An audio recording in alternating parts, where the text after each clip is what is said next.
রমজান কেন্দ্রিক ব্যস্ত হয়ে পড়ছে। ইনশাল্লাহ।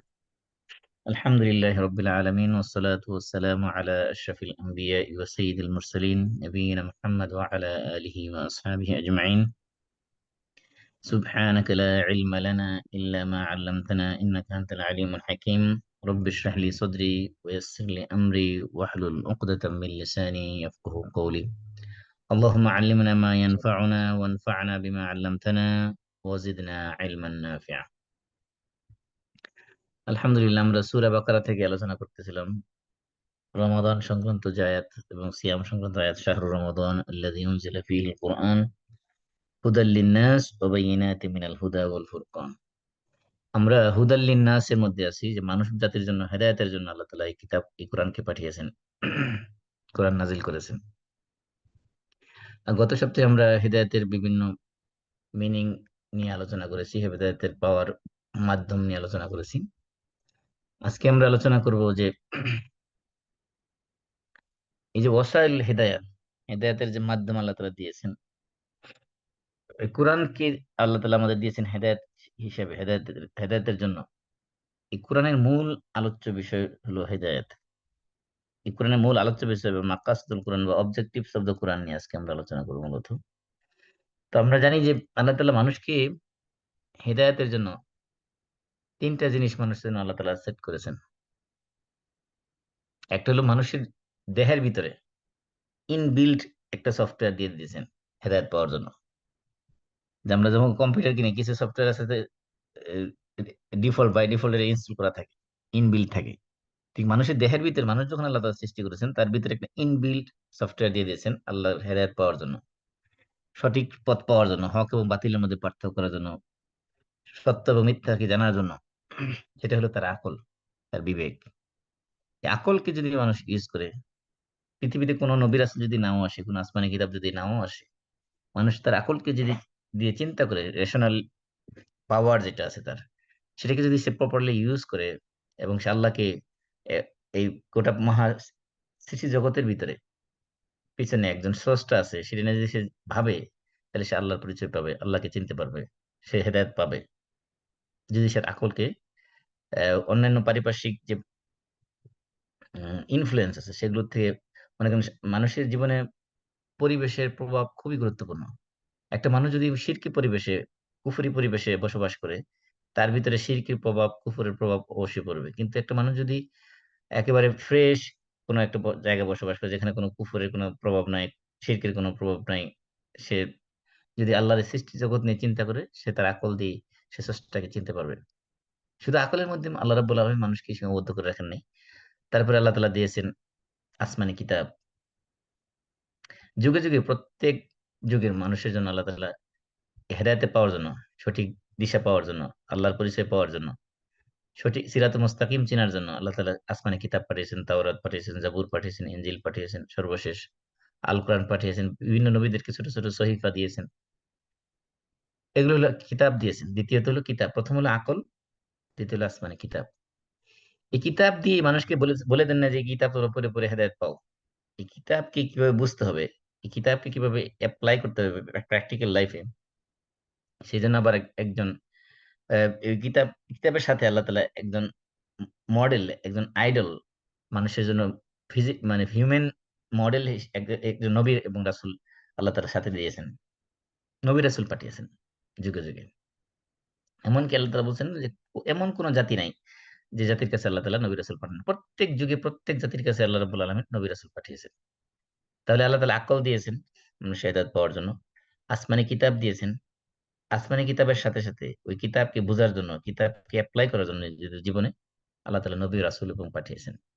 তাহলে সবকিছুর পিছনে মূলত হলো মানুষকে সিরাতে মুস্তাকিমের পথে, হেদায়েতের পথে রাখা, সঠিক পথে রাখা। এজন্য আমরা যদি গোটা কোরআনকে স্টাডি করি, গোটা কোরআন স্টাডি করে যদি আমরা একটা কনসেপ্ট বের করতে চাই, যে এখানে কোরআনের মূল সেন্ট্রাল বা মূল কেন্দ্রবিন্দু বা সেন্ট্রাল থিম কি, কোরআনের মূল আলোচ্য বিষয় কি কোরআনের, তাহলে কোরআনের মূল আলোচ্য বিষয় যদি আমরা চিন্তা করি, এই নিয়ে বিশাল গবেষণা হয়েছে মাকাসিদুল কোরআনের উপরে। মানুষ বিভিন্ন ধরনের কথা বলেছেন। তো কারো কারো মতে কোরআনের মূল বা সেন্ট্রাল থিম হলো, কেন্দ্রীয় আলোচ্য বিষয় হলো মানুষ। এই মানুষের জীবনকে কেন্দ্র করে পুরো কোরআন। মানুষের দুনিয়াবী জীবন এবং আখিরাতের জীবন।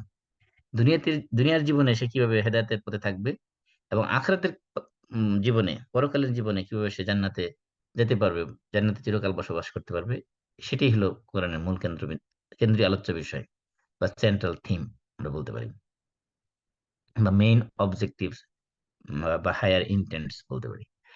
তো কোরআনের মূল কেন্দ্রবিন্দু হলো মানুষ, অথবা আমরা অন্য ভাষায় বলতে পারি মানুষের হেদায়েত। মানুষকে হেদায়েত দাও, দুনিয়াতে হেদায়েত দাও, দুনিয়াতে সঠিক পথে পরিচালিত করে সেই পথ অনুসরণ করে, সিরাতে মুস্তাকিমের পথ যখন অনুসরণ করবে, সে পরকালে সে জান্নাত পাবে। তাকে, অর্থাৎ মানুষকে সিরাতে মুস্তাকিমের পথে পরিচালিত করে তাকে জান্নাত পর্যন্ত পৌঁছে দেওয়া, এটা হলো কোরআনের মূল আলোচ্য বিষয়।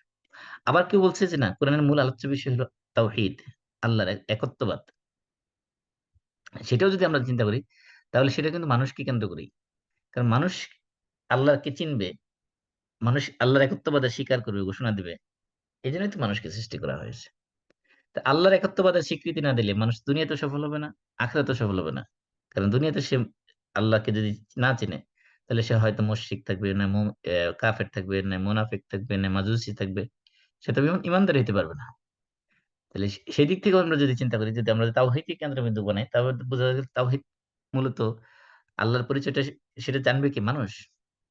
এই মানুষ আল্লাহর পরিচয় জানার মাধ্যমেই সে তার পরকালের ডেস্টিনেশন সে নির্ধারণ করবে, হয়তো সে জান্নাতি হবে, নতুবা সে জাহান্নামে হবে। তা আল্লাহকে না চিনে কোন মানুষ তো পরকালে সফলতা পাওয়ার আশাই করতে পারে না। সেজন্য আল্লাহকে, তাওহীদ যদি আমরা আলোচ্য বিষয় ধরি, তাহলে সেই তাওহীদ কি কেন্দ্র করে মূলত মানুষের জীবন আবর্তিত হচ্ছে, মানুষের মধ্যে বিভিন্ন ক্লাসিফিকেশন হচ্ছে। আমরা যে মানুষকে বিভিন্ন ক্যাটাগরিতে ভাগ করতেছি, এক শ্রেণী হলো মুমিন, যারা আল্লাহ আল্লাহতে বিশ্বাস করতেছে।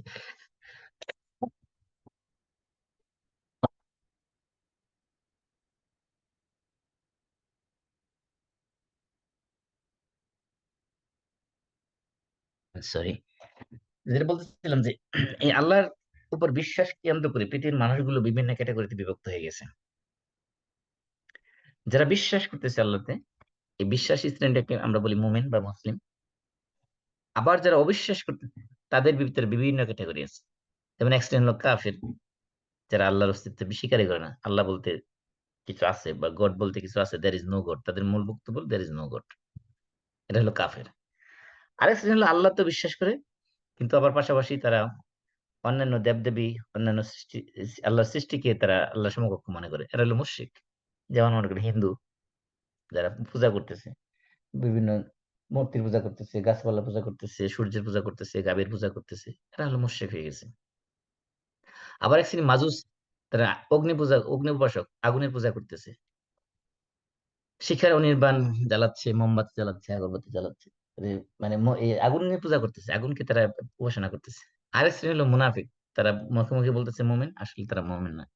এই যে মানুষের মধ্যে বিভিন্ন ক্যাটাগরিতে ভাগ হয়ে যাচ্ছে, এগুলোর মূলত মূলত একমাত্র আল্লাহর উপর বিশ্বাসকে কেন্দ্র করে, আল্লাহর অস্তিত্বকে স্বীকার করা না করার কে কেন্দ্র করে। এই জন্য কোরআনের মূল আলোচ্য বিষয় তাওহীদ ধরেন আর মানুষ ধরেন, যেটি ধরেন না কেন, মূলত হলো যে মানুষকে হেদায়েত দেওয়া, মানুষের হেদায়েত, সিরাতে মুস্তাকিমের পথে পরিচালিত করাই হলো কোরআনের মূল কেন্দ্রীয় আলোচ্য বিষয়। এই জন্য যারা এই কোরআনের আলোচ্য বিষয়কে ভাগ করেছেন বিভিন্ন ক্যাটাগরিতে, বিশেষ করে মোহাম্মদ আল গাজালি, উনি একটা বই লিখেছেন, মেহওয়ার মাহাওয়ার আল খামসাল কোরআন কারীম, মানে কোরআনের পাঁচটা মৌলিক কেন্দ্রীয় আলোচ্য বিষয়। তিনি প্রথমে বলেছেন যে এক নম্বর আলোচ্য বিষয় হলো কোরআনের, সেটা হলো আল্লাহর এক তাওহীদ, একত্ববাদ। আল্লাহ হল ওয়াহেদ, আল্লাহ হল এক এবং অদ্বিতীয়, এটা হলো কোরআনের এক নম্বর আলোচ্য বিষয়। তিনি দুই নম্বর আলোচ্য বিষয়কে বিষয় হিসেবে বেছে নিয়েছেন কাসাসুল কোরআনী, কোরআনের কোরআনিক স্টোরি। কোরআনে বিভিন্ন ধরনের স্টোরি আলোচনা করা হয়েছে। কিছু আছে নবী রাসূলের কাহিনী, কিছু আছে প্রাচীন বিভিন্ন জাতির কাহিনী, বিভিন্ন ধরনের ঘটনা, এসব সমন্বয়। তাহলে কোরআনের এক নম্বর আলোচ্য বিষয় হলো, আলোচনার মূল বিষয়বস্তু হলো আল্লাহ তাওহীদ নিয়ে।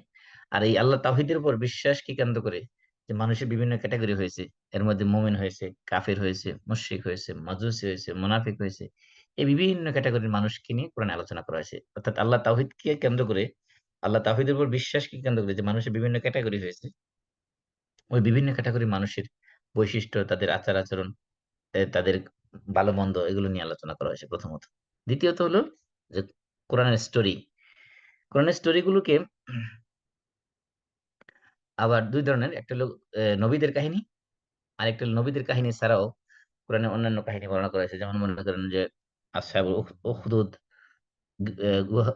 উখদুদ মানে গর্ত, এই গর্তর উম, কাহিনী বলা হয়েছে। তারপরে আহ নবী রাসূলদের কাহিনী ছাড়াও কোরআনের মধ্যে আরো যে সকল কাহিনী আলোচনা করা হয়েছে তার মধ্যে জাস্ট মিনিট,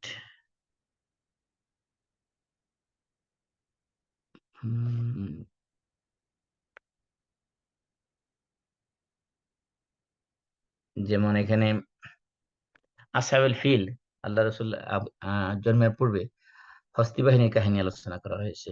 আসহাবুল কারিয়া, আসহাবুল কাহাফ, কাহাফের কাহিনী আলোচনা করা হয়েছে। আসহাবুর রাস, এগুলো আলোচনা করা হয়েছে। বিভিন্ন কাহিনী এবং অতীতের বিভিন্ন জাতি, আদ জাতি, সামুদ জাতি, বিভিন্ন নবীদের কাহিনীর সাথে ওদের জাতির কাহিনী আলোচনা করা হয়েছে। তো এই জন্য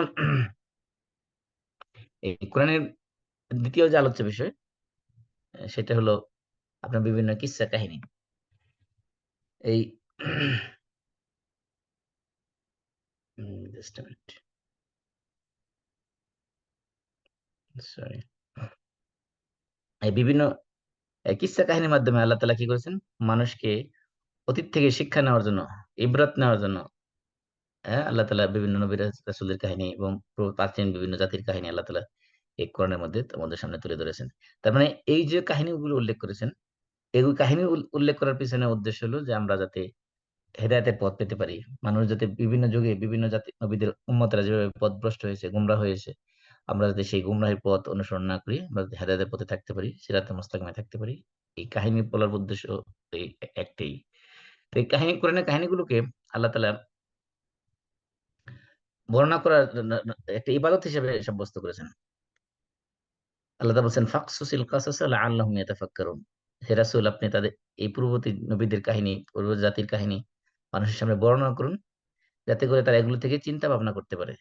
তাহলে এই যে রাসূলকে আল্লাহ আদেশ করেছেন নবীদের কাহিনী বর্ণনা করার জন্য, তাহলে বর্ণনা করা যদি আল্লাহর আদেশ, আল্লাহর আদেশ পালন করা হলো ইবাদত, এজন্য নবী রাসূলের কাহিনী বর্ণনা করা একটা ইবাদত।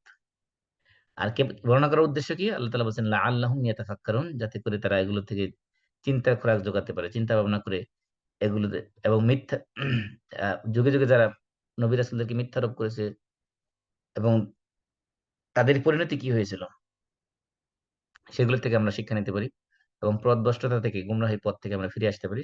এই সেজন্য আল্লাহ তাআলা বিভিন্ন নবী রাসূলের কাহিনী আমাদের সামনে তুলে ধরেছেন। আরেকটা হলো যে নবী রাসূলদেরকে যাতে আমরা আমাদের রোল মডেল বানাতে পারি।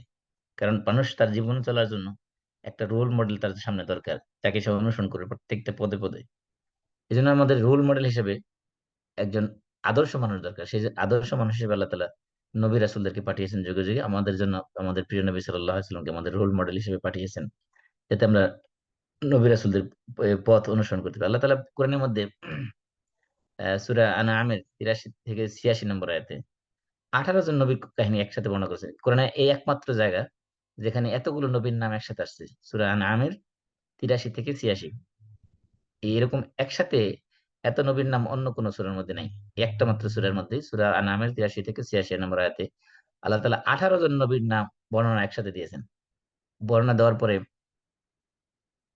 আল্লাহ তাআলা বলছেন, এরপরে সূরার এই সূরাতেই আল্লাহ তাআলা বলছেন, এই ১৮ জন নবীর বর্ণনা দেওয়ার পরে কনক্লুশন টানতে যে আল্লাহ বলছেন ৯০ নম্বর আয়াতে, উলাইকাল্লাযীনা হাদাল্লাহ ফাবিহুদাহু মুক্তাদি। এরাই হলো তারা যাদেরকে আল্লাহ হিদায়াত দিয়েছেন। অর্থাৎ এই ১৮ জন নবীর নাম উল্লেখ করার পরে আল্লাহ বলছেন এই সকল ব্যক্তিরা, এই সকল নবীর, এই নবী রাসূলরাই তারা যাদেরকে আল্লাহ তাআলা হিদায়াত দিয়েছেন, ফাবিহুদাহু মুক্তাদি, সুতরাং আপনি তাদের হিদায়াতের অনুসরণ করুন। অর্থাৎ নবীরা যেই পথে চলেছেন আপনি তাদের পথে চলুন। এজন্য নবীদেরকে আমাদের রোল মডেল হিসেবে বা গাইডলাইন হিসেবে, আমাদের পথ প্রদর্শক হিসেবে অনুসরণ করার জন্য আল্লাহ তাআলা নবী রাসূলদের কাহিনী কোরআনের মধ্যে তুলে ধরেছেন। তারপরে আরেকটা উদ্দেশ্য কি, যে আল্লাহ বলছেন লাকাদ কানা ফি কাসাসিহিম ইবরাতুন লিউলিল আলবাব। এই নবী রাসূলদের কাহিনীদের মধ্যে, পূর্ববর্তী জাতির কাহিনীর মধ্যে অবশ্যই বুদ্ধিমানদের জন্য রয়েছে শিক্ষা। তাহলে বুদ্ধিমান যেহেতু আল্লাহ বলছে, উলুল আলবাব বলা হয়েছে, বুদ্ধিমান যারা, তাদের জন্য রয়েছে শিক্ষা। তার মানে এই পূর্ববর্তী কাহিনীগুলো, এগুলো এগুলো শুধু তেলাওয়াত করলে হবে না, সেগুলো স্টাডি করে সেখান থেকে শিক্ষা নেওয়ার জন্য আমাদেরকে আকল বা বিবেক বুদ্ধিকে খাটাতে হবে। আল্লাহ তাআলা এই কাহিনী কেন বলেছেন, এটার থেকে আমরা কি শিক্ষা পাই, সেগুলো নিয়ে চিন্তা ভাবনা করতে হবে। তাহলে আমরা সেখান থেকে শিক্ষা নিতে পারবো। কারণ আল্লাহ বলছেন এই এই কিসসার মধ্যে, এই কাহিনীর মধ্যে ইবরাত রয়েছে, শিক্ষা রয়েছে কাদের জন্য? লিউলিল আলবাব, শুধুমাত্র বুদ্ধিমানদের জন্য, যারা আকলবান বিবেকবান তাদের জন্য। তার মানে এই কাহিনীগুলো পড়ে তেলাওয়াত করবে অনেক মানুষ, শুধু তেলাওয়াত করে শেষ করে দেবে। সেখানে আল্লাহ তাআলা কি বলছেন, কেন বলেছেন, এগুলো থেকে আমাদের শিক্ষা কি, সেগুলো কেউ নেওয়ার জন্য অনেকে চেষ্টাও করবে না। এজন্য শিক্ষা পাবে কারা? যারা উলুল আলবাব, বুদ্ধিমান, অর্থাৎ যারা আকল বিবেক খাটাবে, এগুলোকে স্টাডি করবে, অধ্যয়ন করবে, সেখান থেকে শিক্ষা নেওয়ার জন্য চেষ্টা করবে, তারাই সেখান থেকে শিক্ষা পাবে। আরেকটা হলো, এই সকল নবী রাসূলদের কাহিনীর মাধ্যমে আল্লাহ তাআলা হক এবং বাতিলের পথ সুস্পষ্ট করে দিয়েছেন। আল্লাহ তাআলা বলছেন, ওয়াকাযালিকা নুফাসসিলুল আয়াত, এমনিভাবে আমি আমার আয়াতসমূহকে বিস্তারিত বর্ণনা করে দিয়েছি। এটা সূরা আনামের ৫৫ নম্বর আয়াতে বলছেন, ওয়াকাযালিকা নুফাসসিলুল আয়াত ওয়ালিতাস্তাবিনা সাবিলুল মুজরিমিন। আর এভাবে যাতে করে অপরাধীদের পথ স্পষ্ট হয়ে যায়, অর্থাৎ ক্রিমিনাল যারা যুগে যুগে যারা আল্লাহর অবাধ্যচারণ করেছে, নবীদের বিরোধিতা করেছে, তাদের পথ কোনটা, এটা যাতে মানুষের সামনে সুস্পষ্ট হয়ে যায়, সেজন্য আল্লাহ তাআলা তার আয়াতগুলোকে সুস্পষ্টভাবে বর্ণনা করেছেন। অর্থাৎ পৃথিবীতে যারা বড় বড় ক্রিমিনাল ছিল, যেমন ফিরআউন, মুসা আলাহিসাল্লামের সময় ছিল ফিরআউন, এরকম ইব্রাহিম আলাহিসাল্লামের সময় ছিল নমরুদ, এরকম বিভিন্ন যুগে নবী রাসূলদের সাথে যারা শত্রুতা করেছে, যারা বিরোধিতা করেছে, তাদের পথভ্রষ্টতার পথ যাতে সুস্পষ্টভাবে মানুষ জানতে পারে যে গুমরাহির পথ কোনটা, সেজন্য আল্লাহ তাআলা তাদের কাহিনী মানুষের সামনে সুস্পষ্টভাবে তুলে ধরেছেন। এই কোরআনে বিভিন্ন কাহিনী বর্ণনা করার আরেকটা উদ্দেশ্য হলো যে দিনের দাওয়াতি কাজ যারা করবে, দাওয়াতি কাজ করতে যেয়ে তারা বিভিন্ন ধরনের বাধা বিপত্তি বিরোধিতার সম্মুখীন হবে, তাদেরকে মানসিক শান্তি দেওয়ার জন্য, মানসিক শক্তি যোগানোর জন্য, মানসিক সান্ত্বনা দেওয়ার জন্য আল্লাহ তাআলা এই সকল কাহিনী বর্ণনা করেছেন।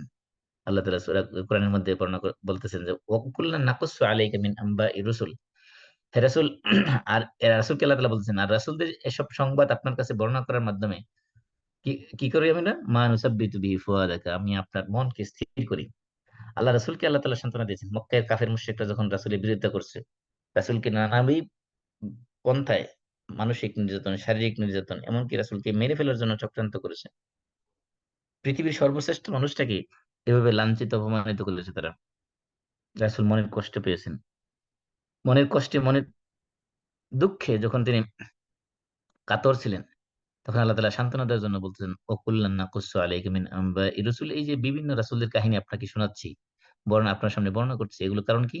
মা নুসাব্বিতু বিহি ফুআদাকা, আপনার মনকে স্থির রাখার জন্য, আপনার অন্তরকে হকের উপর সুদৃঢ় রাখার জন্য, আপনার দিলকে মজবুত ও শক্তিশালী করার জন্য আমি এই সকল কাহিনী আপনার সামনে বর্ণনা করছি, যাতে করে আপনি বুঝতে পারেন যে এই হকের পথে চলতে গেলে, এই সিরাতে মুস্তাকিমের পথে মানুষকে দাওয়াত দিতে গেলে বাধা আসবে, প্রতিবন্ধকতা আসবে, নির্যাতন আসবে। সেগুলোর সাথে যখন আসবে তখন কি করতে হবে? সেগুলোর মধ্যে সবর করতে হবে। ধৈর্যের সাথে সেগুলোকে মোকাবেলা করতে হবে। তাহলে এই জন্য দিনের দাওয়াত যারা করবে যুগে যুগে, প্রত্যেক দায়ীদেরকে সান্ত্বনা দেওয়ার জন্য আল্লাহ তাআলা এই ধরনের কিসসা কাহিনী কোরআনের মধ্যে বর্ণনা করেছেন, যাতে তারা সিরাতে মুস্তাকিমের পথে, হেদায়েতের পথে অবিচল থাকতে পারে, টিকে থাকতে পারে। জেল, জুলুম, নির্যাতন, ফাঁসি, যা কিছু হোক না কেন, সবকিছুর মোকাবিলায় তারা যাতে ঈমানের উপরে টিকে থাকতে পারে। আল্লাহ তাআলা বলছেন, ইন্না আরসালনাকা বিল হাক্কি বাশীরান ওয়া নাযীরা ওয়া ইন মিন উম্মাতিন ইল্লা খালা ফিহা নাযীর, যে হে রাসূল, আমি আপনাকে সুসংবাদদাতা এবং সতর্ককারী রূপে পাঠিয়েছি, এবং আপনাকে পাঠিয়েছি কি হিসেবে? বিল হক, সত্য সহকারে। এবং অতীতে যত জাতি এসেছে, ওয়া ইন মিন উম্মাতিন ইল্লা খালা ফিহা নাযীর, পৃথিবীর প্রত্যেক জাতির কাছে আল্লাহ তাআলা সতর্ককারী এসেছিল, সতর্ককারী পাঠিয়েছেন। এরপরে আল্লাহ রাসূলকে সান্ত্বনা দিচ্ছেন। আল্লাহ তাআলা বলছেন, ওয়া ইন ইউকাযযিবুকা, হে রাসূল, তারা যদি আপনাকে মিথ্যাবাদী বলে থাকে, ফাকাদ কাযযাবার রুসুলু মিন কাবলিহিম, তবে তাদের পূর্বে যারা ছিল, ইতিপূর্বে যে সকল নবী রাসূল চলে গেছেন, ফাকাদ কাযযাবাল্লাযিনা মিন ক্বাবলিহিম, পূর্বের লোকেরাও তাদের নবীদেরকে মিথ্যাবাদী বলেছিল, মিথ্যুক বলেছিল। কোন সময় মিথ্যুক বলেছিল? জাআতহুম রুসুলুহুম বিল বায়িনাত, তাদের কাছে তাদের রাসূলরা সুস্পষ্ট দলিল প্রমাণাদি নিয়ে এসেছিল। ওয়াবিজ-জুবুরি ওয়াল কিতাবিল মুনির, তাদের কাছে সুস্পষ্ট দলিল প্রমাণাদি নিয়ে আসছে, সুস্পষ্ট উপদেশ বাণী নিয়ে আসছে, আলোকদীপ্ত কিতাব নিয়ে আসছে।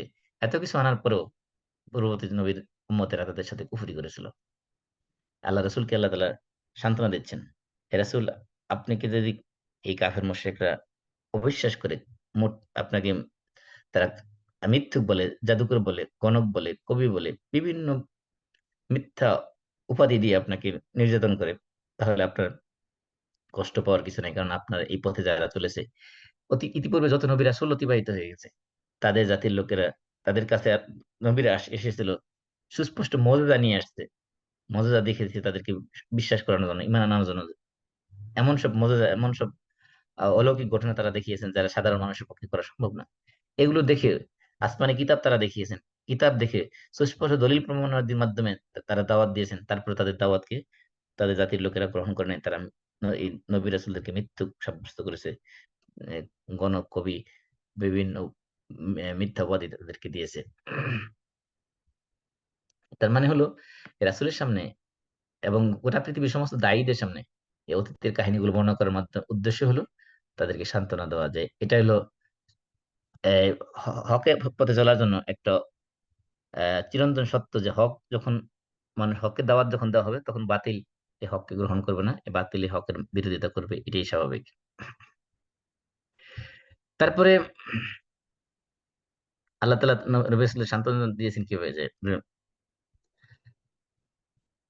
সান্ত্বনা দিয়েছেন বলছেন যে যখন তারা মিথ্যুক হিসেবে সাব্যস্ত করেছে নবী রাসূলদেরকে, এত কিছু আনার পরে মুজিজা দিয়েছেন, কিতাব দিয়েছেন, সুস্পষ্ট দলিল প্রমাণ পেশ করার পরেও যখন নবী রাসূলদেরকে মিথ্যুক সেই হিসেবে সাব্যস্ত করা হয়েছে, তখন তাদের পরিণতি কি হয়েছিল সেটা আল্লাহ বর্ণনা করেছেন কোরআনের মধ্যে। আল্লাহ বলছেন, সুম্মা আখাযতুল্লাযীনা কাফারু, তারপরে যারা কুফরি করেছে তাদেরকে আমি পাকড়াও করেছি। ফাকাইফা কানা নাকির, অতএব কেমন ভয়াবহ ছিল আমার শেষ শাস্তি। আল্লাহ বলছেন, ওয়ালাকাদ আরসালনা মিন ক্বাবলিকা রুসুলান ইলা কওমিহিম, হে রাসূল, আমি অবশ্যই আপনার পরে বহু জাতির কাছে রাসূলদেরকে পাঠিয়েছিলাম। ফাজাআহুম বিল বায়িনাত, এই রাসূলরা তাদের কাছে সুস্পষ্ট প্রমাণাদি তথা মুজিজা নিয়ে এসেছে। তারপরে তারা কি করেছে? ঈমান আনেনি। আল্লাহ বলছেন, ফান্তাকামনা মিনাল্লাযিনা আজরামু, তারপর যারা অপরাধ করেছিল, যারা ক্রিমিনাল ছিল, তাদের কাছ থেকে আমি প্রতিশোধ নিলাম। ওয়া কানা হাক্কান আলাইনা নাসরুল মুমিনিন, কারণ হলো মুমিনদেরকে সাহায্য করা আমার দায়িত্ব, আমার কর্তব্য। আল্লাহ তাআলা বলতেছেন, যখন ঈমানদারদের সাথে অমুসলিমরা, কাফের মুশরিকরা বিরোধিতা করবে, ওই বিরোধিতার সময় ঈমানদারদেরকে সাহায্য করা, তাদেরকে ঈমানের উপর অবিচল রাখা, কাফের মুশরিকদের থেকে হেফাজত করা, প্রোটেকশন দেওয়া, এগুলো আমার দায়িত্ব, আল্লাহ তাআলা বলতেছেন। আল্লাহ বলছেন, আমি কিভাবে প্রতিশোধ নিলাম? আল্লাহ বলছেন, ফাকুল্লান আখাযনা বিযামবিহি, প্রত্যেককে তার নিজের পাপের কারণে আমি পাকড়াও করেছিলাম। ফামিনহুম মান আরসালনা আলাইহি হাসিবা, কিভাবে পাকড়াও করেছি? আল্লাহ বলছেন, তাদের কারো উপর আমি পাথরের ঝড় দিয়ে তাদেরকে ধ্বংস করেছি। সেটা কারা? যেমন লূত আলাইহিস সালামের জাতির উপরে আল্লাহ তাআলা পাথরের বৃষ্টি ফেলিয়েছেন। অমিনহুম মান আখাযাতহু সাইহা, কাউকে পাকড়াও করেছি বিকট আওয়াজের বজ্রপাত দিয়ে, যেমন সালেহ আলাইহিস সালাম এর জাতি ও শুআয়ব আলাইহিস সালামের জাতি, সামুদ জাতি ও মাদায়ানবাসীকে আল্লাহ তাআলা ধ্বংস করেছেন বিকট আওয়াজ দিয়ে, বজ্রপাত দিয়ে। অমিনহুম মান খাসাফনা বিল আরদ, আল্লাহ বলছেন, আমি আবার কাউকে মাটিতে দাবিয়ে দিয়েছি, জমিনের ভিতরে ধসিয়ে দিয়েছি, যেমনটা করেছেন আল্লাহ তাআলা কারূনকে।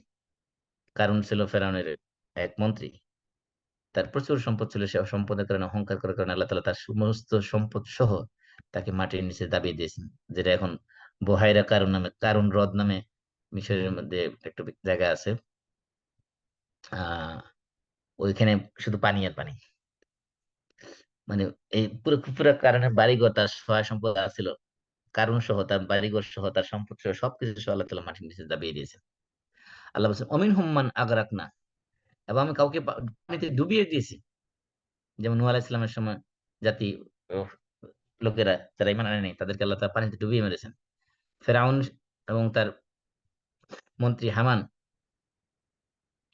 এদেরকে আল্লাহ তাআলা পানিতে ডুবিয়ে মেরেছেন, কারণ কি? মুসা আলাইহিস সালামের সাথে বিরোধিতা করার কারণে। আল্লাহ বলছেন, ওমা কানা আল্লাহু লিয়াযলিমাহুম, আল্লাহ তাদের কারো প্রতি জুলুম করেন নাই, ওয়ালাকিন কানু আনফুসাহুম ইয়াজলিমুন, তারা নিজেরা নিজেদের প্রতি জুলুম করেছিল, তাদের জুলুমের শাস্তি হিসেবে এই আমি তাদেরকে পাকড়াও করেছিলাম। তাহলে এই যে নবীদের সাথে বিরোধিতা করেছে মানুষ যুগে যুগে, এই নবীদের সাথে বিরোধিতার পরিণতি কি হয়েছিল, সেগুলো আল্লাহ তাআলা কোরআনে স্পষ্ট ভাবে বলে দিয়েছেন, যাতে করে তারা দিনের পথে, হকের পথে দাওয়াত যারা দিবে তাদের বিরোধিতা না করা হয়, সিরাতে মুস্তাকিমের পথ চলা যেন মানুষের জন্য সহজ হয়, সেই জন্য আল্লাহ তাআলা এগুলো সুস্পষ্টভাবে বর্ণনা করেছেন। অতীতের কাহিনী থেকে মানুষ যাতে শিক্ষা নেয়। কিন্তু বাস্তব সত্য হলো যে মানুষ ইতিহাস থেকে কখনো শিক্ষা নেয় না। ইতিহাস নেয় শুধুমাত্র স্টাডি করার জন্য, ইতিহাস পড়ে শুধু ইতিহাস পড়ার জন্যই পড়ে।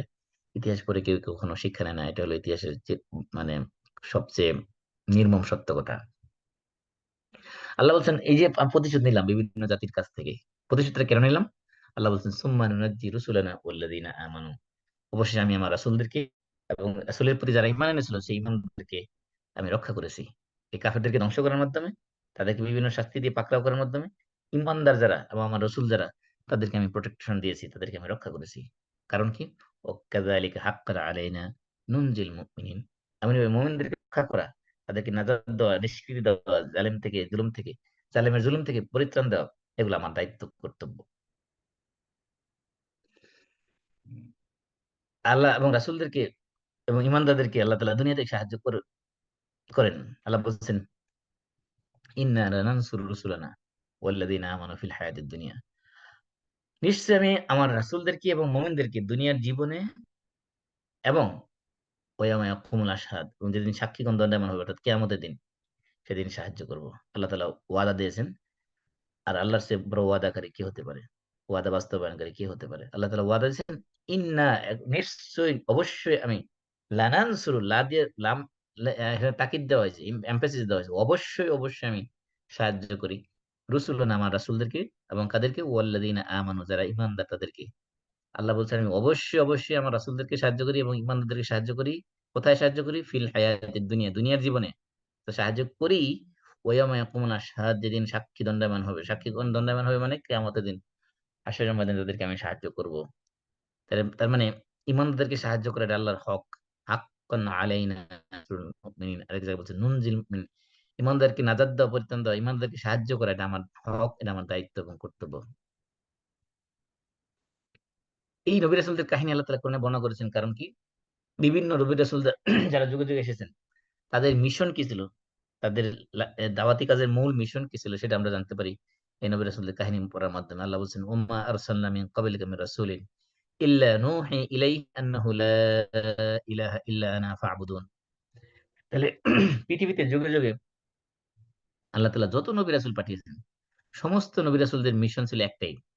আল্লাহ বলছেন ওমা আরসালনা মিন ক্বাবলিকা মির রাসূলিন, হে রাসূল, আমি আপনার পূর্বে যে রাসূলকে পাঠিয়েছি তাকে এই মর্মে, ইল্লা নূহি ইলাইহি, তাকে আমি এই মর্মে ওহী করেছি যে, কি ওহী করেছি? আন্নাহু লা ইলাহা ইল্লা আনা, আমি আল্লাহ ছাড়া আর কোন সত্য মাবুদ নাই, কোন ইলাহ নাই, কোন উপাস্য নাই। সুতরাং তোমরা কি করো? ফাবুদুন, তোমরা একমাত্র আমার ইবাদত করো। তাহলে পৃথিবীতে যত নবী রাসূল আসছেন, তাদের সবার মিশন ছিল একটাই। সেটা কি? সেটা হলো আল্লাহর তাওহীদের দাওয়াত দেওয়া, আল্লাহ একাত্মবাদের দাওয়াত দেওয়া, আল্লাহর ইবাদতের দিকে মানুষকে দাওয়াত দেওয়া। এজন্য আল্লাহ বলছেন যে পৃথিবীতে যত নবী রাসূল আমি পাঠিয়েছি, তাদেরকে একটাই ওহী দিয়েছি, সেটা কি? যে আমি আল্লাহ ছাড়া তোমাদের কোনো সত্য ইলাহ নাই, কোনো মাবুদ নাই, কোনো উপাস্য নাই। সুতরাং আমি আল্লাহর ইবাদত করো, আমি আল্লাহর গোলামি করো, তুমি আল্লাহর বন্দেগী করো। এটাই ছিল সমস্ত নবী রাসূলদের মিশন। এই যে সমস্ত নবী রাসূলের মিশন যে একই ছিল, সেটা আমরা বুঝলাম কিভাবে? এই নবী রাসূলদের কাহিনী স্টাডি করার মাধ্যমে। প্রত্যেক নবী রাসূলকে আল্লাহ তাআলা একটাই মিশন দিয়ে পাঠিয়েছেন। আল্লাহ বলছেন সূরা নাহলের ২৬ নম্বর আয়াতে, ৩৬ নম্বর আয়াতে, ওয়ালাকাদ বাআসনা ফি কুল্লি উম্মাতির রাসূলা, যে আমি প্রত্যেক জাতির কাছে একজন করে রাসূল প্রেরণ করেছি। তাদের কাজ ছিল কি? তাদের মেসেজ ছিল কি? তারা আল্লাহর কাছ থেকে একটা মেসেজ নিয়ে এসেছেন, আনি ইবুদুল্লাহ ওয়াজতানিবুত তাগুত, তোমরা এক আল্লাহর ইবাদত করো, আর কি করো? তাগুতকে বর্জন করো। তাগুত মানে আল্লাহর গোলামি ছাড়া, আল্লাহর দাসত্ব ছাড়া পৃথিবীতে আর যার গোলামি করা হয়, যার দাসত্ব করা হয়, এই সবগুলিকে বলা হয় তাগুত। অর্থাৎ আল্লাহ ছাড়া অন্য সব ধরনের গোলামি, দাসত্ব থেকে তোমরা নিজেদেরকে মুক্ত রাখো। আল্লাহর দিনকে প্রতিষ্ঠিত করো। কারণ কি? আল্লাহর দিন প্রতিষ্ঠা করতে যেয়ে তোমরা বিভক্তি সৃষ্টি করো না। আল্লাহ বলছেন শারআ লাকুম মিনাদ দীনি মা ওয়াসা বিহি নূহা ওয়াল্লাযী আওহায়না ইলাইকা ওয়া মা ওয়াসায়না বিহি ইব্রাহিমা ওয়া মূসা ওয়া ঈসা আন আকিমুদ-দীন ওয়া লা তাতাফাররাকু ফীহি। আল্লাহ বলছেন, আল্লাহ তাআলা তোমাদের জন্য দ্বীনের সেই বিধানকে বিধিবদ্ধ করে দিয়েছেন, আবশ্যক করে দিয়েছেন, যার নির্দেশ তিনি দিয়েছিলেন নূহ আলাইহিস সালামকে, এবং যা তিনি যা আল্লাহ বলছেন যে আমি আপনার কাছে অর্থাৎ মুহাম্মদ সাল্লাল্লাহু আলাইহি ওয়াসাল্লামের কাছে ওহী হিসেবে পাঠিয়েছি, এবং যে নির্দেশ আমি দিয়েছিলাম ইব্রাহিম আলাইহিস সালামকে, মূসা আলাইহিস সালামকে, ঈসা আলাইহিস সালামকে। আর সেটা কি? সেটা ছিল আন আকিমুদ্দিন, তোমরা দিন কায়েম করবে, ওয়ালা তাতাফাররাকু ফিহি, তাতে বিভক্তি সৃষ্টি করবে না। আর এই যে নবী রাসূলদের কাহিনী আল্লাহ তাআলা কোরআনের মধ্যে বর্ণনা করেছেন, এগুলোর মাধ্যমে আমাদের প্রিয় নবী সাল্লাল্লাহু আলাইহি ওয়াসাল্লামের নবুয়তের প্রমাণ পাওয়া যায়। কারণ এই যে অতীতের যে সকল জাতির কাহিনী, বিভিন্ন নবীদের কাহিনী, এগুলো তো কোনো ইতিহাসে লেখা নাই। তাহলে রাসূল সাল্লাল্লাহু আলাইহি ওয়াসাল্লাম একজন আরবের নিরক্ষর মানুষ হওয়া সত্ত্বেও এই সকল ইতিহাস কোত্থেকে পেলেন? তার মানে স্পষ্ট বোঝা যায় যে এই কোরআনের মধ্যে যা কিছু বলা হয়েছে সবগুলো আল্লাহর পক্ষ থেকে ওয়াহী। আল্লাহ বলছেন, তিলকা মিন আম্বাইল গায়বি নুহিহা ইলাইক, এই সকল অদৃশ্যের খবর আমি আপনার কাছে ওয়াহির মাধ্যমে জানিয়ে দিচ্ছি। তার মানে এই যে অদৃশ্যের খবর, অতীতের যে সকল জাতির কাহিনী রাসূলের কাছে আসছে, এগুলো আল্লাহ রাব্বুল আলামিন ওয়াহির মাধ্যমে রাসূলকে জানিয়েছেন। মা কুনতা তা'লামুহা আনতা ওয়ালা কওমুকা মিন ক্বাবলি হাযা। আল্লাহ রাসূলকে আল্লাহ বলছেন যে যে সকল অদৃশ্যের খবর আমি আপনাকে জানিয়েছি, এগুলো ইতিপূর্বে আপনার এবং আপনার জাতির লোকদের কারোরই নলেজে ছিল না। আপনি নিজেও জানতেন না।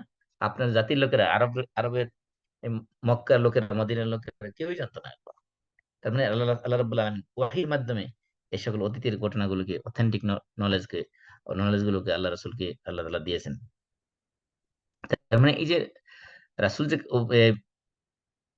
হাজার হাজার বছর আগের কাহিনীগুলো অথেন্টিক ভাবে বর্ণনা করেছেন, এগুলোর প্রমাণ করে যে রাসূলের কাছে যে ওহী আছে সেটা সত্য ওহী।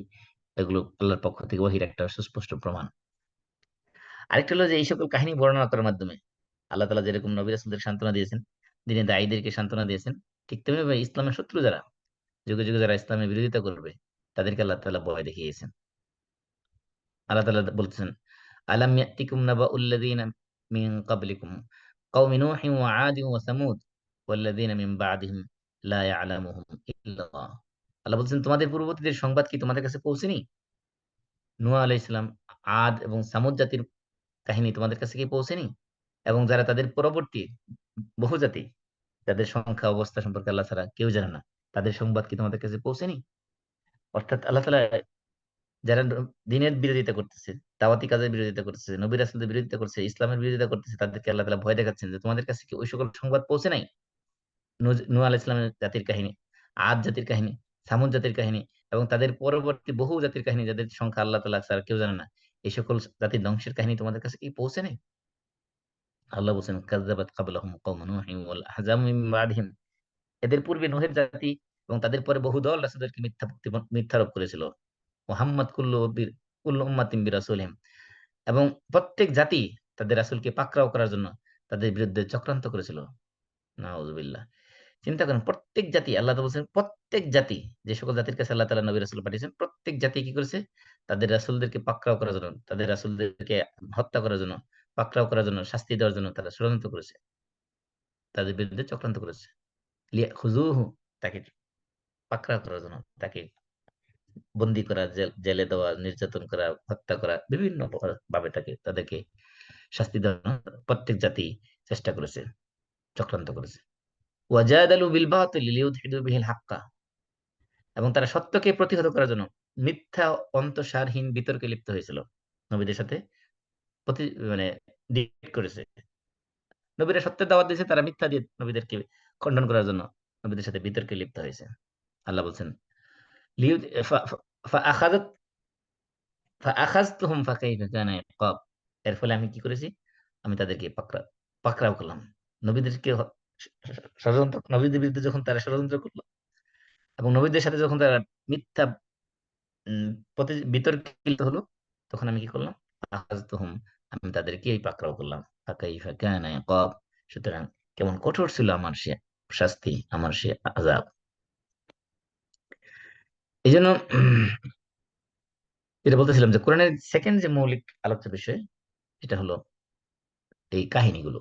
তো প্রথম হলো আল্লাহর তাওহীদ, দ্বিতীয় বললাম যে নবী রাসূলদের কাহিনী, তৃতীয় হলো আল কাউন আদ-দাল আলা খালিকিহি, এই গোটা সৃষ্টি জগৎ, যে সৃষ্টি জগৎ দেখে মানুষ আল্লাহর পরিচয় পাবে, আল্লাহ স্রষ্টাকে চিনতে পারবে। এই গোটা সৃষ্টি জগৎ মানুষের সামনে একটা বিস্তর উন্মুক্ত ওপেন বুক হিসেবে আল্লাহ তাআলা গোটা সৃষ্টি জগতের সামনে তুলে ধরেছেন আল্লাহকে চেনার জন্য। আমরা সৃষ্টি জগতে দৃশ্যমান অদৃশ্যমান যা কিছু আছে এগুলো আল্লাহ তাআলা আরেকটা কিতাব। আমরা আগে একাধিকবার বলেছি যে আল্লাহ তাআলা ২ টা কিতাব। একটা হলো লিখিত কিতাব, আরেকটা হলো অলিখিত কিতাব। লিখিত কিতাব হলো এই যে কোরআন, যেটা আমাদের সামনে লিখিত আছে, যেটা আমরা তেলাওয়াত করি প্রতি হরফে ১০ নেকি পাওয়ার জন্য। আর অলিখিত কিতাব হলো আল্লাহর এই সৃষ্টি জগতে যা কিছু আমরা দেখি, দৃশ্যমান অদৃশ্যমান যা কিছু আছে, এগুলো সব আল্লাহর অলিখিত কিতাব। এগুলো নিয়ে যদি কেউ গবেষণা করে তাহলে সে আল্লাহর পরিচয় পাবে, আল্লাহকে চিনতে পারবে। এইজন্য এই মহাসৃষ্টি সম্পর্কে, জগৎ সম্পর্কে কোরআনের বিশাল এক অংশ নিয়ে আল্লাহ তাআলা আলোচনা করেছেন। এখানে আপনার এই বায়োলজি আছে, কেমিস্ট্রি আছে, আপনার জুলজি আছে, জিওলজি আছে, অ্যাস্ট্রোলজি আছে, অ্যাস্ট্রোনমি আছে, ওশেনোগ্রাফি আছে, এখানে মেটেরোলজি আছে। সায়েন্সের যত ব্রাঞ্চ এবং এবং শাখা প্রশাখা আছে, সবকিছু নিয়ে কোরআনের মধ্যে আলোচনা আছে। অধিকাংশ বিষয় নিয়ে আলোচনা করা আছে। যেমন মনে করেন আপনার এই যে গ্র্যাভিটেশন যে থিওরি যে আবিষ্কার করা আছে, এই গ্র্যাভিটেশন সম্পর্কে আলোচনা করা আছে।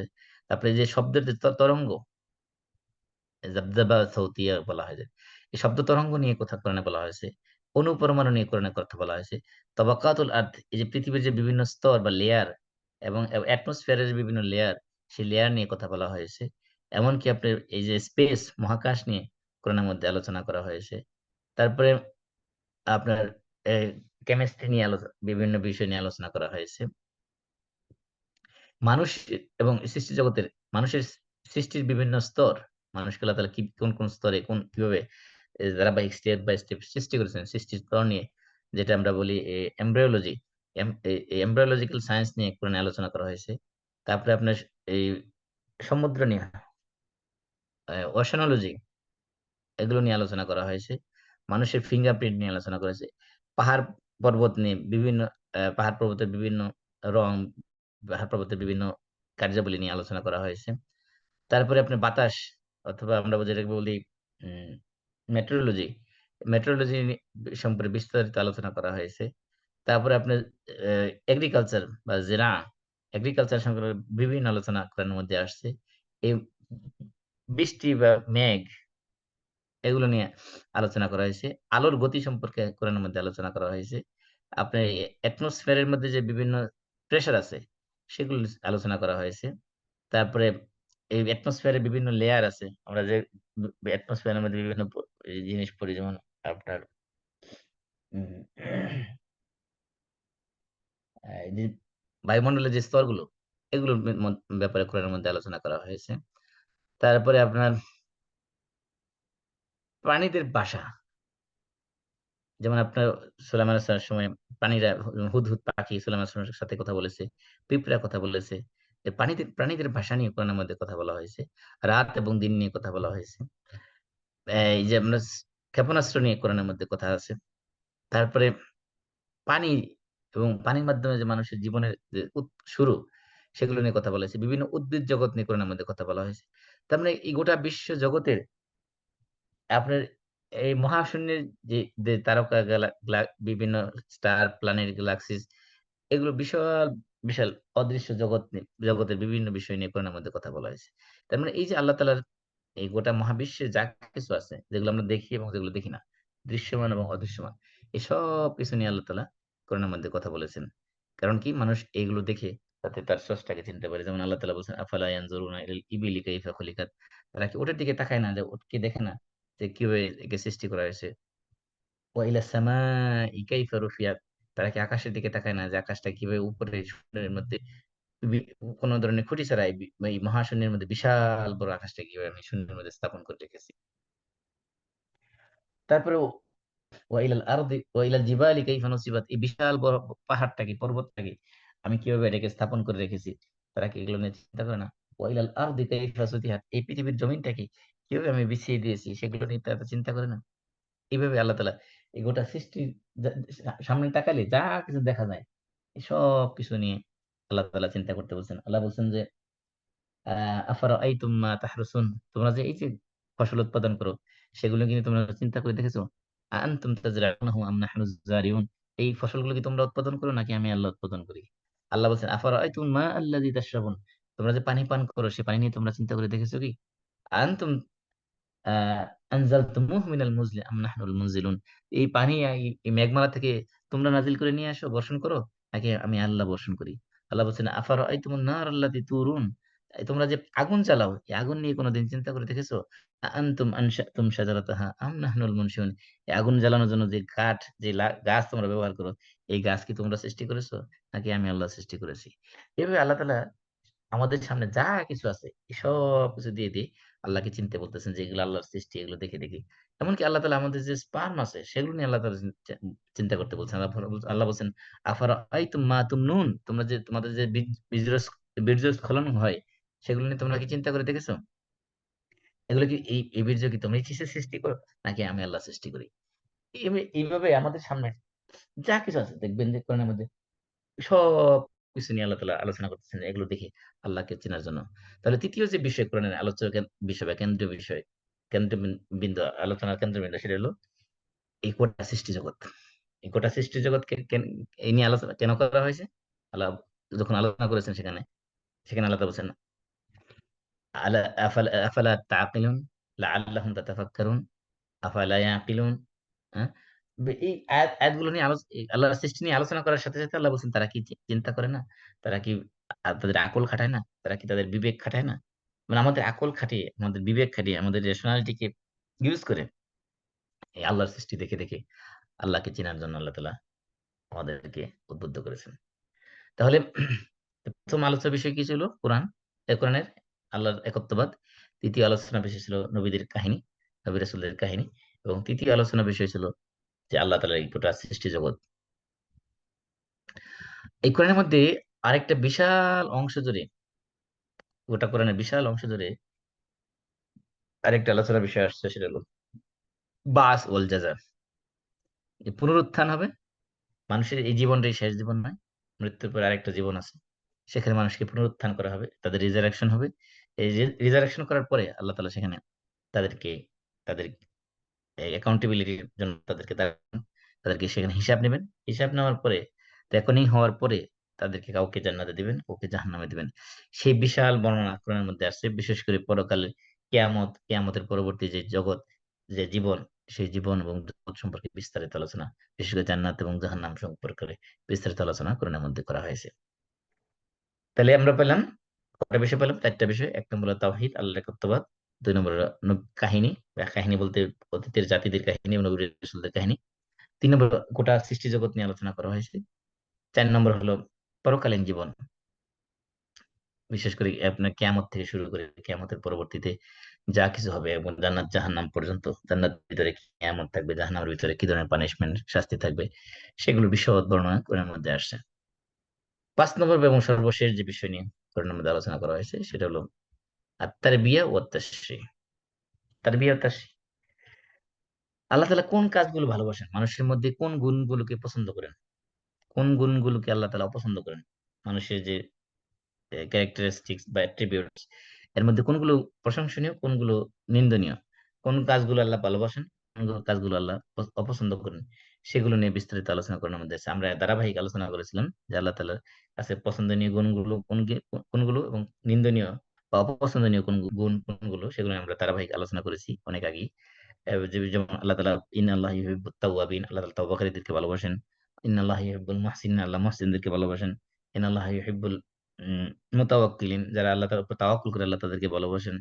ইন্নাল্লাহা ইউহিব্বুল লাযিনা ইউকাতিলুনা ফি সাবিলিহি সাফফা কাআন্নাহুম বুনিয়ানুম মারসুস, যারা সীসা পাচিলের মতো ঐক্যবদ্ধভাবে আল্লাহর রাস্তায় সংগ্রাম করে, তাদেরকে আল্লাহ তাআলা ভালোবাসেন। এরকম আল্লাহু ইউহিব্বুল মুকসিতিন, যারা জাস্টিস প্রতিষ্ঠা করে আল্লাহ তাদেরকে ভালোবাসেন। এরকম আবার আল্লাহ কাদেরকে ভালোবাসেন না? যেমন আল্লাহ তাআলা ভালোবাসেন না, আল্লাহ সীমা লঙ্ঘনকারীদেরকে ভালোবাসেন না। হ্যাঁ? আল্লাহু লা ইউহিব্বুল কাফিরিন, আল্লাহ কাফিরদেরকে ভালোবাসেন না। আল্লাহু লা ইউহিব্বুল মুফসিদিন, যারা পৃথিবীতে বিপর্যয় সৃষ্টি করেন, আল্লাহ তাদেরকে পছন্দ করেন না। হ্যাঁ? এরকম আল্লাহ তাআলা কাদেরকে ভালোবাসেন, কোন গুণগুলো ভালোবাসেন, কোন গুণগুলো ভালোবাসেন না, সেগুলো নিয়ে আলোচনা করা হয়েছে কোরআনের মধ্যে বিশাল। আরেকটা তাশরীহ দেওয়া হয়েছে। তাশরীহ মানে শরীয়তের বিভিন্ন বিধিবিধান। মানুষের দুনিয়ার জীবন পরিচালনা করার জন্য যে সকল সংবিধান দরকার, যে সকল বিধিবিধান দরকার, বিশেষ করে একজন ব্যক্তি জীবন থেকে শুরু করে আমাদের ব্যক্তি জীবন, আমাদের পারিবারিক জীবন, আমাদের সামাজিক জীবন, আমাদের অর্থনৈতিক জীবন, আমাদের রাজনৈতিক জীবন, আমাদের আন্তর্জাতিক জীবন, জীবনের সমস্ত স্ফিয়ারে আপনার এভরি স্ফিয়ারস অফ আওয়ার লাইফ, এমনকি এটাকে বলে আমরা every aspects of our life, জীবনের প্রত্যেকটা দিক এবং বিভাগের এই সিরাতে মুস্তাকিমে অর্থাৎ হেদায়েতের পথে চলার জন্য আমাদের যে ধরনের গাইডলাইন দরকার, সমস্ত গাইডলাইন, সমস্ত বিধিবিধান এই কোরআনের মধ্যে আল্লাহ তাআলা দিয়ে দিয়েছেন। ব্যক্তি জীবনে আমরা কিভাবে মেন্টালি মানে সুখে থাকবো, মানসিক শান্তি কিভাবে অন্তরের মধ্যে পাবো, সুখের যে সংজ্ঞা, সুখ কিভাবে পাবো সেটার যে বর্ণনা দেওয়া আছে। পারিবারিক জীবনে কিভাবে শান্তি আসবে, পরিবারের বিভিন্ন বিধিবিধান, বিশেষ করে একবারে মানুষের জন্ম থেকে শুরু করে তার মৃত্যু পর্যন্ত জীবনের বিভিন্ন স্তরে স্তরে মানুষের বৈবাহিক জীবন, বিবাহ কিভাবে করতে হবে, বিবাহ কাদেরকে করা যাবে, কাদেরকে করা যাবে না, বৈবাহিক জীবনে সমস্যা সৃষ্টি হলে সেটার সমাধান কিভাবে করতে হবে, স্বামী-স্ত্রীর মধ্যে ঝগড়া বিবাদ লাগলে সেটার সমাধান কিভাবে করতে হবে, তালাক দিতে হলে কিভাবে দিতে হবে, তালাকের পরে স্ত্রীর হক কিভাবে আদায় করতে হবে, ইদ্দত কিভাবে পালন করতে হবে, সন্তান কিভাবে লালন পালন করতে হবে, সন্তানের দুধ পান কিভাবে করাইতে হবে। একেবারে বিস্তারিত পুঙ্খানুপুঙ্খ সবকিছু আল্লাহ তাআলা বলে দিয়েছেন। এমনকি আমাদের দৈনন্দিন জীবনে আমাদের পোশাক দেহ কিভাবে পরিষ্কার পরিচ্ছন্ন করতে হবে, পবিত্র করতে হবে, নাপাকি কিভাবে পবিত্র করতে হবে, পচরা পায়খানা করার পর কিভাবে পবিত্র হতে হবে, গোসল কিভাবে করতে হবে। আমার জীবনের যা কিছু আছে খুঁটিনাটি ব্যক্তিগত জীবনে সবকিছু আল্লাহ তাআলা বলে দিয়েছেন। ইবাদত করতে হলে ইবাদতের ক্ষেত্রে আমরা কি ইবাদত করতে পারবো, কোন ইবাদত করতে পারবো না। নামাজ পড়তে হলে নামাজ কিভাবে পড়তে হবে। সালাত, সাওম, হজ, যাকাত এগুলো সমস্ত বিধিবিধান কোরআনের পুঙ্খানুপুঙ্খভাবে বলে দেওয়া হয়েছে। বিশ্বাস করার ক্ষেত্রে আমি কোন জিনিসের প্রতি বিশ্বাস করব? আল্লাহর প্রতি বিশ্বাস, আমানতু বিল্লাহ ওয়া মালাইকাতিহি, ফেরেশতাদের প্রতি বিশ্বাস করতে হবে। ওয়া কুতুবিহি, আল্লাহর আসমানি কিতাবের প্রতি বিশ্বাস করতে হবে। ওয়া রুসুলিহি, রাসূলদের প্রতি ঈমান আনতে হবে। ওয়াল ইয়াউমিল আখির, এবং পরকালের প্রতি বিশ্বাস রাখতে হবে। কদরে এবং তাকদীরের প্রতি বিশ্বাস রাখতে হবে। এই যে বিশ্বাসের বিভিন্ন পিলার, যে এগুলো আল্লাহ তাআলা ডিটেইলস বর্ণনা এগুলো কোরআনের মধ্যে দিয়ে দিয়েছেন। তো ঈমানের বিভিন্ন পিলারের কথা বলেছেন। ইসলামের বিভিন্ন পিলার, যেমন এর মধ্যে অন্যতম হলো তাওহীদ, তারপরে সালাত, সাওম, হজ, যাকাত এগুলো তো আছেই। তারপরে আছে মুআমালাত। মুআমালাতের মধ্যে ফাইন্যান্সিয়াল ডিলিংস যেগুলো আছে, অর্থনৈতিক মুআমালাত। আপনি ব্যবসা যখন করবেন, ব্যবসা কোন সেক্টরে আপনার কোন জিনিসগুলো আপনার হালাল, কোন জিনিসগুলো আপনার হারাম। খাবারের ক্ষেত্রে কোন খাবারগুলো হালাল, কোন খাবারগুলো হারাম। বিবাহের ক্ষেত্রে কাদের সাথে বিবাহ করা যাবে, কাদেরকে বিবাহ করা যাবে না। সবকিছু আল্লাহ তাআলা এই ফাইন্যান্সিয়াল ডিলিংস এর ক্ষেত্রেও ব্যবসা করতে হলে কোন ধরনের জিনিসে ব্যবসা করা যাবে, কোন ধরনের জিনিসে ব্যবসা করা যাবে না। ব্যবসায়ের মূলনীতি নিয়ে কোরআনের মধ্যে আলোচনা করা হয়েছে। এমনকি এই সুদ নিয়ে আল্লাহ তাআলা বিশাল একটা অংশ কোরআন জুড়ে আলোচনা করেছেন। সুদকে আল্লাহ তাআলা হারাম করেছেন। ফাইন্যান্সিয়াল ট্রান্সেকশন এর ক্ষেত্রে কোন জিনিস হারাম, কোন জিনিস হালাল সেগুলো আল্লাহ সুস্পষ্টভাবে বলে দিয়েছেন। এমনকি আপনার পারস্পরিক ঝগড়া বিবাদ হলে বা ডিসপিউট হলে সেগুলো মীমাংসা কিভাবে হবে? আপনার জাস্টিস প্রতিষ্ঠা করার জন্য আদালত কিভাবে প্রতিষ্ঠা করতে হবে? আপনার কোর্ট কাছারি কিভাবে চলবে? সেখানে সাক্ষ্য কিভাবে নিতে হবে? সাক্ষ্য কিভাবে দিবে? কোন সাক্ষী কোন ধরনের মানুষ আদালতে সাক্ষ্য দিতে পারবে? কে সাক্ষ্য দিতে পারবে না? কোন সাক্ষী গ্রহণযোগ্য, কোন সাক্ষী গ্রহণযোগ্য না? সেগুলো নিয়ে আলোচনা করা হয়েছে। কাদের সাক্ষ্য অ্যা গ্রহণ করা যাবে, কাদের সাক্ষ্য গ্রহণ করা যাবে না। হ্যাঁ? এই সকল বিষয়ে আলোচনা করা হয়েছে। জাস্টিস প্রতিষ্ঠা করার জন্য আলোচনা করা হয়েছে।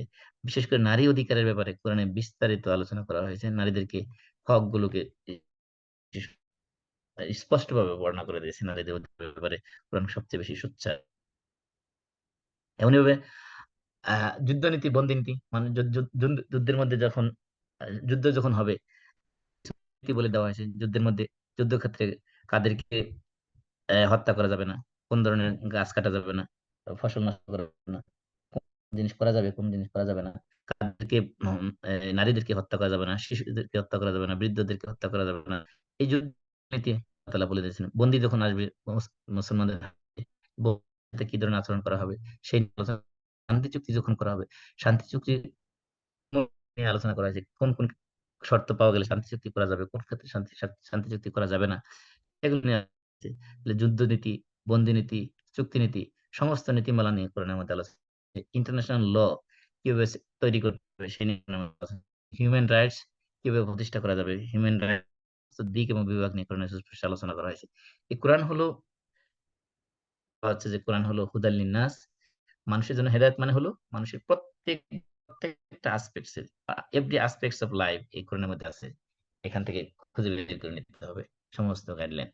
এজন্য আল্লাহ তাআলা বলছেন যে এই রমাদান মাসে শাহরু রমাদান, এটা হলো রমাদান মাস, উনজিলা ফিল কোরআন, করা হয়েছে হুদাল লিন্নাস, মানুষের হেদায়েত ও বাইয়িনাত, এবং সেখানে সুস্পষ্ট বর্ণনা করা হয়েছে মিনাল হুদা, যে এগুলোকে সুস্পষ্টভাবে বর্ণনা করা হয়েছে, ওয়াল ফুরকান, এবং এই কোরআনের মধ্যে আছে ফুরকান। ফুরকান হলো হক এবং বাতিলের মধ্যে পার্থক্যকারী, কোনটা হক কোনটা বাতিল, কোনটা জাস্টিস কোনটা ইনজাস্টিস, কোনটা হেদায়েত কোনটা দলালাত, কোনটা ন্যায়ের পথ কোনটা অন্যায়ের পথ, কোনটা জ্ঞানের পথ কোনটা মূর্খতার পথ, কোনটা অজ্ঞতার পথ, এই সব কিছু জানা যাবে এই কোরআনের মাধ্যমে। এই জন্য এই কোরআন থেকে যদি হেদায়েত পেতে হয়, কোরআনের মাধ্যমে যদি সিরাতে মুস্তাকিম পথ চলতে হয়, তাহলে এই কোরআনকে স্টাডি, কোরআনকে বুঝতে হবে, উপলব্ধি করতে হবে, সেটা নিজের জীবনে আমল করতে হবে, এবং এই কোরআনের দাওয়াত, তাহলেই এই কোরআন আমাদেরকে সিরাতে মুস্তাকিমের পথে নিয়ে যাবে। এই কোরআন আমাদেরকে জান্নাতের পথে পরিচালিত করবে। শুধুমাত্র দাওয়াতের মধ্যে যত রাখলে এই কোরআন আমাদের কখনো হেদায়েতের পথে পরিচালিত করতে পারবে না। কারণ কোরআনের হেদায়েত পেতে হলে হেদায়েতের পথ আমাদেরকে বের করে দেবে কোরআন। কোরআন শুধুমাত্র গাইড দেখাবে। কোরআন, মনে করেন আপনি এক জায়গায় যাচ্ছেন, আপনাকে একজনের একটা চিঠি লিখে দিয়েছে যে আপনি ওই জায়গায় যাওয়ার জন্য আপনি এই স্টেপ অনুসরণ করুন। কিন্তু আপনি চিঠি শুধুমাত্র তেলাওয়াত করলেন, কিন্তু না। মনে করেন চিঠি পাঠাইছে ম্যান্ডারিন ভাষা বুঝেন নাই। এজন্য খালি কি করছেন? ম্যান্ডারিন ভাষা শুধু তেলাওয়াত করে গেছেন। রিডিং পড়তে পারেন কিন্তু অর্থ বুঝেন না। তেলাওয়াত করে গেছেন। কিন্তু এরকম বুঝলো না যে ওই জায়গায় কিভাবে যাইতে হবে। অথবা এখানে গুরুত্বপূর্ণ একটা মেসেজ দেওয়া আছে, যেটা আপনি হয়তো সময় মতো অনুসরণ না করলে আপনার বিশাল লস হয়ে যেতে পারে। ধরেন মনে করেন আপনার এই সিআর থেকে একটা চিঠি দিল, গুরুত্বপূর্ণ চিঠি। আপনি ওই চিঠি, যেহেতু আপনি ইংলিশ বুঝেন না, মানে পড়ারও প্রয়োজন মনে করলেন না, কারো কাছে নিয়েও গেলেন না বোঝার জন্য। ওটা ফেলে রাখলেন। তাহলে দেখা যাবে যে এক সময় হয়তো সিআরএ আপনার বিরুদ্ধে লিগ্যাল অ্যাকশন নেবে। আপনি যে উত্তর না দেওয়ার কারণে হয়তো আপনাকে অ্যা টাকা ডিউ হয়ে থাকার কারণে আপনাকে ইন্টারেস্ট ধরায় দিবে। তাহলে এই যে মনে করেন এর কারণে যে আমরা এটাকে ফেলে রাখবো, তাহলে আমরা এই জিনিসটা গুরুত্বই বুঝলাম না। কোরআনটা হলো একটা মেসেজ, আল্লাহর পক্ষ থেকে একটা বার্তা। এখানে আমরা দুনিয়ার জীবন এবং আখিরাতের জীবন, জীবনে কিভাবে হেদায়েতের পথে চলতে পারবো, সিরাতে মুস্তাকিমের পথে চলতে পারবো, সেটার যেমন গাইডলাইন আছে। পরকালে জীবনে আমরা কিভাবে জান্নাতে চিরকাল, গাইডলাইনও এখানে আছে। সেটা পেতে হলে এই কোরআনকে বুঝতে হবে, পড়তে হবে, অনুধাবন করতে হবে, এবং সেই অনুযায়ী নিজের জীবনে আমল করতে হবে। অন্যদেরকে কোরআন বোঝার প্রতি, কোরআন কোরআনের প্রতি চলার প্রতি মানুষকে দাওয়াত দিতে হবে, আহ্বান করতে হবে। তাহলে সিরাতে মুস্তাকিমে চলতে পারবো, এবং আখিরাতে আল্লাহর দেখানো জান্নাতে আমরা এই কোরআনের মাধ্যমে পৌঁছে যেতে পারবো। আল্লাহ রাব্বুল আলামিন আমাদেরকে এই দুনিয়ার জীবনে হেদায়েতের পথ, সিরাতে মুস্তাকিমের পথ আমাদেরকে পরিচালিত করুক, এবং এই কোরআনকে নিজেরা পড়ে, বুঝে, সে অনুযায়ী আমল করে, এবং অন্যদেরকে কোরআনের দিকে আ দাওয়াত দেওয়ার তৌফিক দান করুক। আল্লাহ রাব্বুল আলামিন এই রমাদানে আমাদের সবাইকে সুস্থ রাখুন। বিশেষ করে আমাদেরকে লাইলাতুল কদর পাওয়ার মতো তৌফিক দান করুন। আল্লাহুম্মা বাল্লিগনা লাইলাতুল কদর।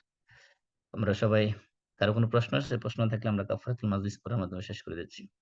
আমার একটা প্রশ্ন ছিল মাসুম ভাই, জি বলেন। যে কোরআনে তো আল্লাহ জ্ঞান বিজ্ঞান সম্পর্কে অনেক আলোচনা করছেন, এবং আহ, বিশেষ করে ধরেন 1400 বছর আগে বিজ্ঞানের যেই জিনিসগুলো আল্লাহ আমাদের জন্য উন্মোচন করেন নাই, এখন করছেন, ভবিষ্যতে হয়তো আরো করবেন।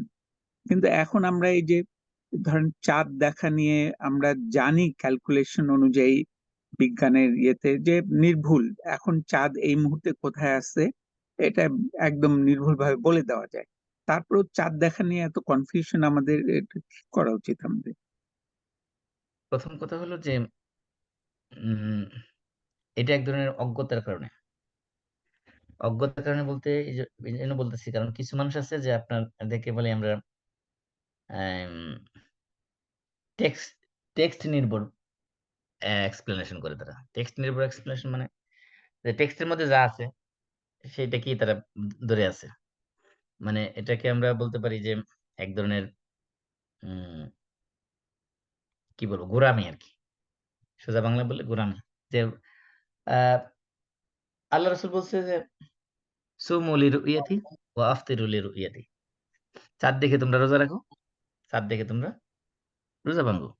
এখন যেহেতু দেখার কথা বলছে, এখন দেখা কিছু রাসূলের যুগে তো মনে করেন টেলিস্কোপও ছিল না। জি। দূরবীন ছিল না, যে এত দূরে যে দেখা যাবে এ ধরনের যন্ত্রপাতি তাদের ছিল না। তো তারা কি করতো, খালি চোখে দেখতো। এখন তারা, যারা এটাকে লিটারাল মেনে নিচ্ছে, তারা বলতো খালি চোখে তার দেখতে হবে, খালি চোখে না দেখলে হবে না, একজন একজন মানুষ হলে দেখতে হবে। আর যে আবার যারা মনে করে যে না, এখানে যারা আসলে দেখতে বলছেন, দেখাটা যে চোখ দিয়ে দেখতে হবে এটা তো জরুরি না, দেখতে পারলেই হইলো। এখন যদি কোনো এক জায়গায় দেখা যায়, কেউ যদি নির্ভরযোগ্য সোর্স থেকে যদি জানা যায় যে চাঁদ দেখা গেছে, তাহলে রোজা রাখা শুরু করতে পারে। কোনো এক নির্ভরযোগ্য সোর্স থেকে যদি দেখা যায় যে আহ, ঈদের চাঁদ উঠে গেছে, তাহলে রোজা রোজা ভেঙে ফেলতে পারে। কিন্তু বিষয়টা হলো যে আন্ডারস্ট্যান্ডিং এর উপর। যারা ধরে আছে যে না, রাসূল যেভাবে বলছে হু হু এভাবেই বুঝতে হবে বিষয়টাকে, তাদের মধ্যে এই সমস্যা সৃষ্টি হয়েছে। তারা যারা বলতেছে যে না, চাঁদ মানে নেকেড আইতে দেখতে হবে, খালি চোখে দেখতে হবে, এটা কোনো টেকনোলজির মাধ্যমে দেখলে এটা হবে না। এদের কারণে মূলত সমস্যার সৃষ্টি হচ্ছে। আর এখন তো মনে করেন যে, হ্যাঁ আপনি যেটা বলছেন যে চাঁদের যে রোটেশন, জি। চাঁদের যে মানাজিল কোন স্টেপে স্টেপে আছে, কোন জায়গায় আছে, কত ডিগ্রি অ্যাঙ্গেলে আছে, এটা কখন কোন দেশে উঠবে, কোথা দেখা যাবে, কোথা দেখা যাবে না, সবই তো বলে দেওয়া যাচ্ছে ইন অ্যাডভান্স। জি। এই জন্য আপনার এই যে মুন সাইটিং যে ওয়েবসাইট আছে, মুন জি। সাইটিং, তাদের এখানে দেখবেন যে তারা বছরের এই আগামী কয়েক বছরের রমজান কোন মাস কোন তারিখে হবে, ঈদ কয় তারিখে হবে, সব ডেট এখানে দেওয়া আছে।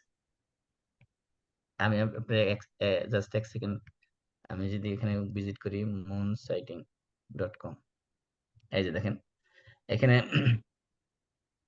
এই যে রমাদান এন্ড ঈদ, যদি আপনি ক্লিক করেন, এই যে 1445 হিজরি সালে আহ, রোজা শুরু হবে 11ই মার্চ, আর ঈদ উল ফিতর হবে 10ই এপ্রিল।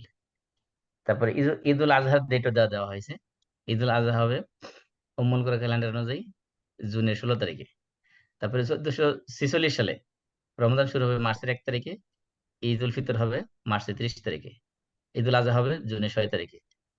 1447 সালে হুম। রমজান শুরু হবে ফেব্রুয়ারির 19 তারিখে, ঈদ উল ফিতর হবে মার্চের 20 তারিখে, ঈদ উল আজহা হবে মের 27 তারিখে। একবারে দেখেন এখানে কত সাল পর্যন্ত দেওয়া আছে, একবারে 1457 সাল পর্যন্ত দেওয়া আছে। তাহলে 1457 সাল, এখন কত সাল চলতেছে, 1445। 45, তাহলে 45 থেকে 57 পর্যন্ত তারা অলরেডি ক্যালকুলেশন দিয়ে দিছে। 12 বছর। 12 বছর তারা দিয়ে দিছে আপনার। ঈদ উল ফিতর, রমজান কখন হবে, ঈদ উল ফিতর কখন হবে, ঈদ উল আজহা কখন হবে, সব ক্যালকুলেশন করে তারা দিয়ে দিছে। এবং আমি গত 5-6 বছর যাবত এটা ফলো করতেছি, এখানে কোনো ব্যতিক্রম হচ্ছে না। আচ্ছা। এখানে তারা যেভাবে দিচ্ছে ওইভাবে হচ্ছে। তো যদিও কোনো কোনো এলাকায় আহ মতভেদ করার কারণে, যেমন এই বছর কানাডাতেই 2 দিন হয়ে গেছে রমজানের জি। স্টার্টিং, কেউ জি, একদিন আমাদের আগে এখানে। করছে, কেউ একদিন পরে করছে। তাহলে এই যে মনে করেন এই ক্যালকুলেশন গ্রহণ না করে, এটা একটা অজ্ঞতা।